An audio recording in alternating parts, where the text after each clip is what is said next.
Ipinagpatuloy ng MMDA ang paglilinis ng Mabuhay Lanes sa ikalawang araw ng kanilang clearing operations.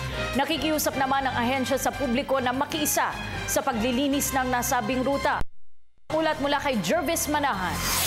Animoy na buhay ang bayanihan ng buhati ng mga kalalakihan ang kubong ito sa Vicente Cruz Street sa Sampaloc, Maynila. Ang mga ito naman nagtulong-tulong sa paglilipat ng guardhouse ng isang compound. Nakaharang kasi ang mga ito sa tabing kalsada na siyang target ng ikalawang araw ng clearing operations ng Mabuhay Lanes. Nilinis ang kahabaan ng Route 5 and 6 ng Mabuhay Lanes na dumadaan mula E. Rodriguez at Matimyas hanggang South Superhighway at mula Balintawak Cloverleaf sa EDSA hanggang Welcome Rotonda. Layo nitong mapaluwag ang mga lansangan bilang alternatibong ruta sa EDSA, lalo na't papalapit na ang APEC Economic Leaders Summit at Christmas Rush. Ayon kay Ginoong Jose Edgardo Lara ng MMDA, ipagpapatuloy nila ang hanggang maklear ang 17 ruta. Para magamit na po natin yung kalsada dahil ang kalsada naman po hindi natin ginawa para gawing parkingan lang.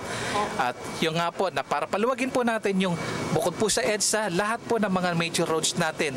Sa kaso po natin yung Espanya. Kasama sa mga nilinis ang mga sidewalk, hindi pinatawad ultimo mga mesa at kulungan ng manok. Mayroon pang nakumpiskang ring ng basketball.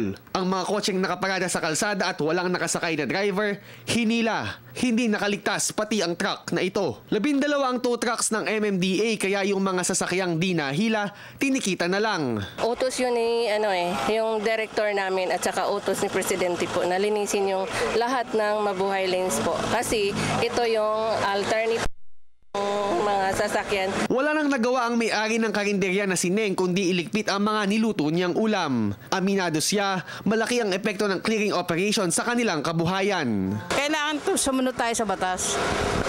Diba?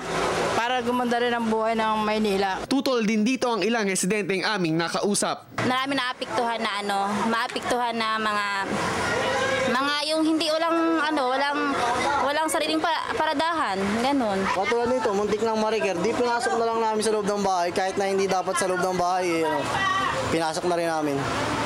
Para maiwas na rin sa wrecker, maiwas na rin sa gastos. Pero paliwanag ng mga otoridad, dati na nila itong inanunsyo kaya walang lusot ang mga apektado. Abiso ng mga ahensya ng gobyerno sa mga nakatira malapit sa Mabuhay Lanes, huwag na raw hintayin pa na mahila ang inyong mga sasakyan. Unahan na raw sila na dalhin ang mga ito sa tamang paradahan. Para sa Telebisyon ng Bayan, Jervis Manahan.